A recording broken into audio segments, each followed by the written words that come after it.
Hello friends, आप सभी का स्वागत है यार फिजिक्स क्लासेस में। आज हम लोग नए टॉपिक की बात करेंगे। ये जो टॉपिक होगा वो आपके सिलेबस से थोड़ा सा डिफरेंट है, क्योंकि कभी कभी क्या होता है कि सिलेबस से बाहर के भी क्वेश्चन पूछ दिए जाते हैं एग्जाम में। जैसे ये आपको इस वीडियो में सीबेक इफेक्ट और पेल्टियर इफेक्ट यानी कि सीबेक प्रभाव क्या है और पेल्टियर प्रभाव क्या है, ये दो जो टॉपिक है बहुत इंपॉर्टेंट है। ये बहुत बार एग्जाम में पूछ चुका हुआ है। पहले ये ओल्ड सिलेबस में हुआ करता था, बट मॉडर्न सिलेबस में भी पूछ देता है कभी कभी। हालांकि सिलेबस में नहीं है, लेकिन फिर भी आपके लिए बहुत इंपॉर्टेंट है, तो ये वीडियो पूरा जरूर देखिएगा। बात करते हैं सबसे पहले ताप युग्म किसे कहते हैं। ताप युग्म, ताप यानी कि टेम्परेचर, युग्म मीन्स यानी कि जो दो टेम्परेचरों को जब दो टेम्परेचर एक साथ जुड़ते हैं तो उसे हम ताप युग्म बोल देते हैं, थर्मोकपल जिसको इंग्लिश में बोलते हैं। यदि इसको डिफाइन करना हो तो कहेंगे जब दो भिन्न धातुओं के उनके सिरों पर जोड़ा जाता है। जब दो भिन्न धातुओं को उनके सिरों पर जोड़ा जाता है तो जब दोनों संधियों के मध्य तापांतर स्थापित हो जाता है तो ताप युग्म निर्मित होता है। किसी ताप युग्म को द्विसंधि परिपथ भी कहते हैं। सपोज दैट ये दो धातु है, एक कॉपर धातु है, एक फेरस यानी कि एक आयरन है, एक तांबा है और एक आपका आयरन है, लोहा है। जब दो धातुओं को एक दूसरे से एक छोर हम इसको जोड़ते हैं तो ये आपको दो संधि मिलता है, एक संधि ये, एक संधि ये।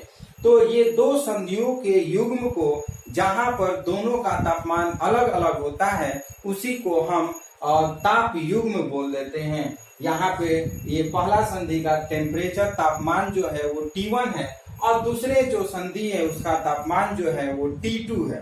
तो ये दो अलग अलग धातुओं के जो अलग अलग तापमान के युग्म है उसी को हम ताप युग्म बोलेंगे। तो ध्यान से समझिए, ताप युग्म किसे कहते हैं। जब दो भिन्न धातुओं को उनके सिरों पर जोड़ा जाता है, जब दो भिन्न धातुओं को उनके सिरों पर जोड़ा जाता है तथा जब दोनों संधियों के मध्य तापांतर स्थित हो। तापांतर का मतलब दोनों संधियों के मध्य ताप में कुछ अंतर हो, जैसे इसका T1 और इसका T2 हो, तो इस ताप युग्म निर्मित होता है। तो इसे हम ताप युग्म बोल देते हैं। और किसी ताप युग्म को द्विसंधि परिपथ भी कहते हैं। क्यों? क्योंकि इसमें दो संधि, एक हमारा T1 का पास पहला संधि है, एक T2 के पास दूसरा संधि है। तो ये था ताप युग्म। ताप युग्म पढ़ाने का मेन तात्पर्य था, क्योंकि सीबेक प्रभाव में ताप युग्म वर्ड आएगा।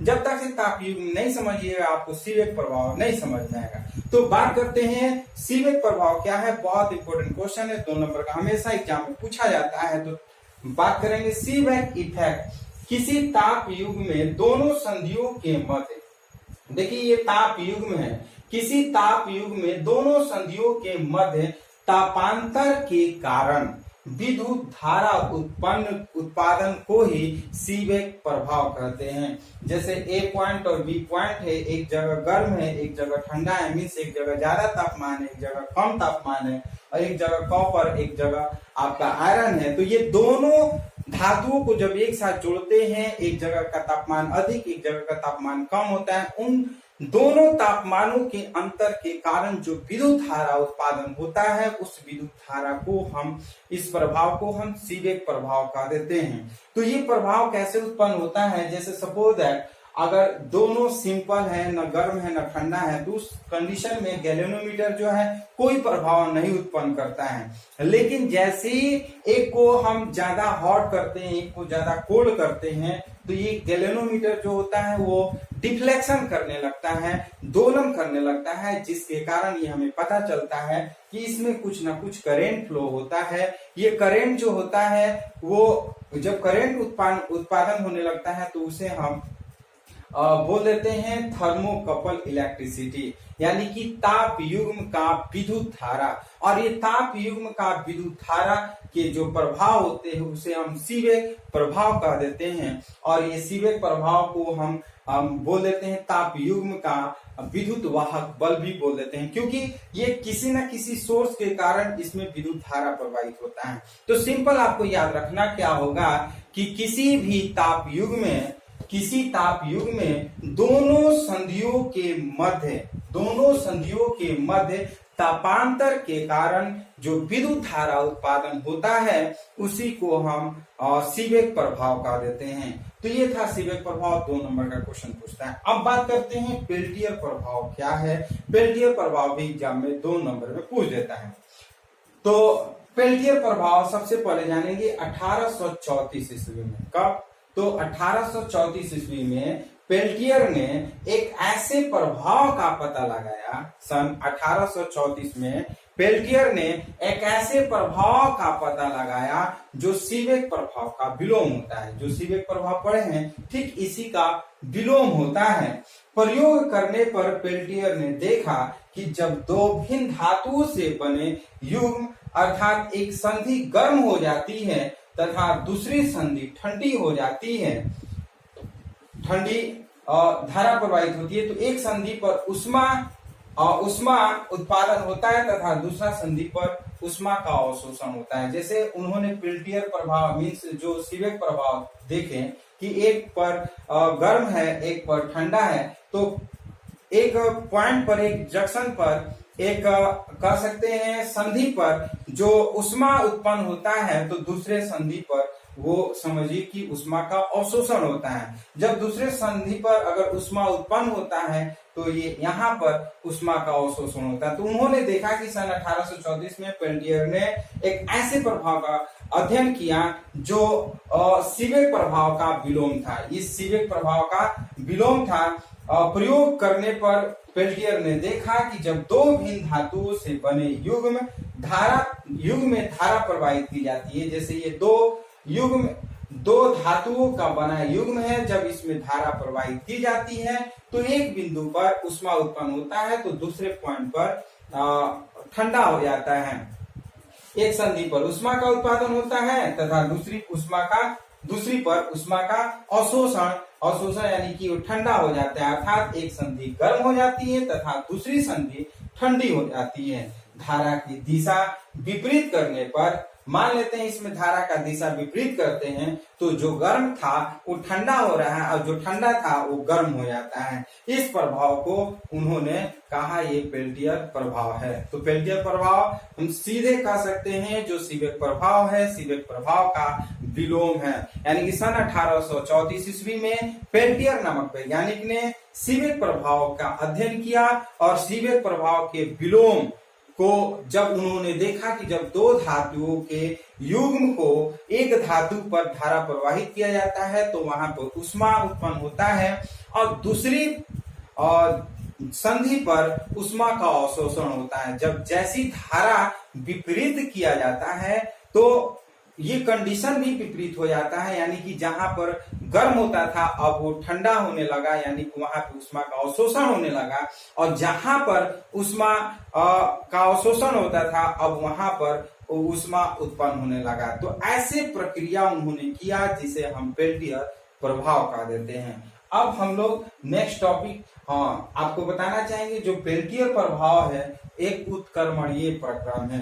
उत्क्रमणीय प्रक्रम का मतलब कि जैसे मान लेते हैं एक पॉइंट गर्म है तो ए पॉइंट से बी पॉइंट तरफ आता है, अगर धारा प्रवाहित होता है तो ये उष्मा का अवशोषण करेगा इसलिए ये ठंडा हो जाएगा, और जब यहाँ से उष्मा इधर जाता है तो ये गर्म हो जाएगा और ये ठंडा हो जाता है। तो एक तरह से ये उत्क्रमणीय ये प्रक्रम हमेशा होते रहता है, इसीलिए हम कहेंगे पेल्टियर प्रभाव एक उत्क्रमणीय प्रक्रम है। हम लोग नेक्स्ट टॉपिक की बात करें। अब हम लोग पेल्टियर गुणांक की बात करेंगे। इसके पहले हम लोग पढ़ चुके हैं पेल्टियर प्रभाव, अब पेल्टियर गुणांक की बात करते हैं। पेल्टियर कोफिशिएंट की बात करते हैं। 2 विभिन्न धातुओं के लिए पेल्टियर गुणांक संख्यात्मक रूप से अवशोषित अथवा उत्पादित उष्मा का जूल में वह परिमाण है जो एक कूलाम आवेश को प्रवाहित होने पर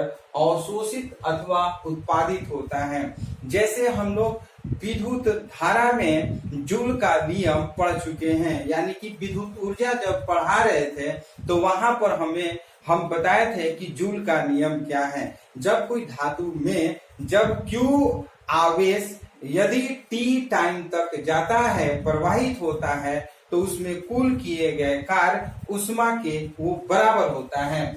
ठीक उसी तरह से पेल्टियर प्रभाव, पेल्टियर गुणांक की बात अगर करते हैं कि दो विभिन्न धातुओं के लिए पेल्टियर गुणांक संख्यात्मक रूप से अवशोषित अथवा उत्पादित ऊष्मा का जूल में वह परिमाण है जो एक कूलम आवेश को प्रवाहित होने पर अवशोषित अथवा उत्पादित होता है। अर्थात हम कह सकते हैं कि जो वर्क होता है, कार्य होता है, अब ये दो बिंदु है, इसका दो बिंदु पे इसका जब एक बिंदु से आवेश दूसरे बिंदु तक जाता है तो जो कार्य होता है वो कार्य ऊष्मा यानी कि आवेश के बराबर होता है। हम कह सकते हैं कार्य जो होगा W समानुपाती Q हो जाता है, और जैसे ही समानुपाती का चिन्ह हटाएंगे वो हमें पाई मिल जाता है।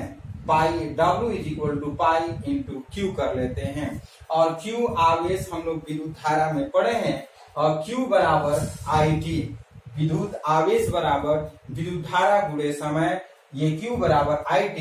यदि Q के जगह पर IT यूज करते हैं तो W is equal to pi IT कर लेते हैं, और यदि पाई का वैल्यू अगर हमें निकालना होगा तो pi is equal to W by IT कर लेते हैं। अब बात करते हैं कि पाई है क्या, तो कहेंगे जहां पाई जो है वो एक नियतांक है।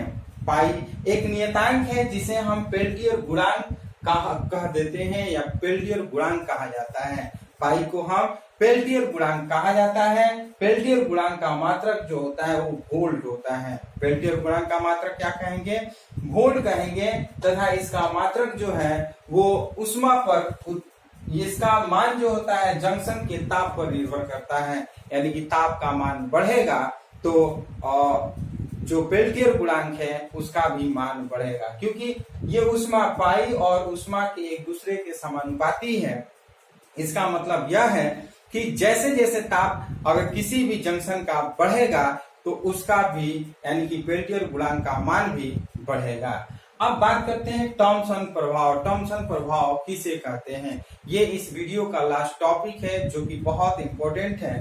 थॉमसन प्रभाव की बात करते हैं तो थॉमसन नामक वैज्ञानिक ने सन 1856 ईस्वी में यह दर्शाया कि जब किसी धातु की छड़ में जिसके विभिन्न भाग पर विभिन्न ताप है, जैसे सन 1856 ईस्वी में थॉमसन नामक वैज्ञानिक ने देखा कि जब कोई एक धातु है, धातु के विभिन्न भाग पर विभिन्न ताप है, धातु के विभिन्न भाग पर विभिन्न ताप है, विद्युत धारा प्रवाहित की जाती है तो छड़ की पूरी लंबाई में ऊष्मा का अवशोषण अथवा उत्पादन होता है। जब ये चालक पदार्थ है, जब चालक पदार्थ में अगर कोई धारा प्रवाहित करवाया जाता है तो कहीं कहीं ऊष्मा का या तो अवशोषित होता है या तो ऊष्मा अवशोषित होता है या तो ऊष्मा का हम कह सकते हैं उत्पादन होता है। तो इस प्रभाव को सबसे पहले थॉमसन ने देखा, इस प्रभाव को बोल दिए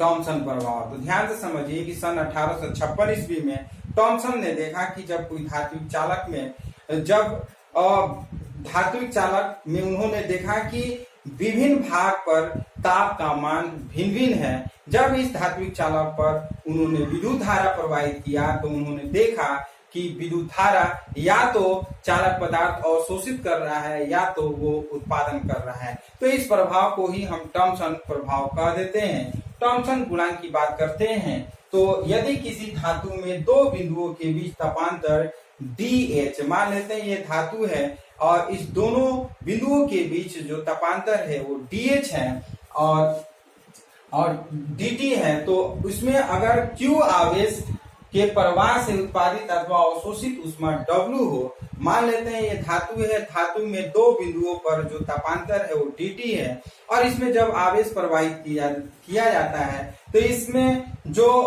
उत्पादित अथवा अवशोषित जो ऊष्मा होगा, अगर W अगर हम मान लेते हैं, W का परिमाण DT एवं DQ के समानुपाती हो जाता है। अर्थात हम कह सकते हैं W समानुपाती Q इंटू डेल्टा T, और जैसे ही समानुपाती का चिन्ह हटाते हैं, एक समानुपाती नियतांक हटाते हैं तो एक समानुपाती नियतांक आता है W is equal to sigma Q DT, जहां सिग्मा जो है वो आपका थॉमसन प्रभाव है। सिग्मा जो है वो थॉमसन प्रभाव है और इस तरह से ये हमारा टॉपिक था। तो ये टॉपिक बहुत इंपॉर्टेंट था। इस जो भी टॉपिक है इसको कॉपी पे लिख करके याद जरूर करिएगा। एग्जाम में 2 नंबर का आते रहता है, कोई भी टॉपिक पूछ सकता है, बहुत इंपॉर्टेंट है। तो इस तरह से ये वीडियो कैसा लगा, यदि वीडियो पसंद है तो कृपया लाइक शेयर कमेंट जरूर करिए। और यदि आप हमारे नए व्यूअर हैं तो आप इस चैनल को जरूर सब्सक्राइब करिए। तो फिर मिलते हैं हम लोग नेक्स्ट वीडियो में नए टॉपिक के साथ। धन्यवाद।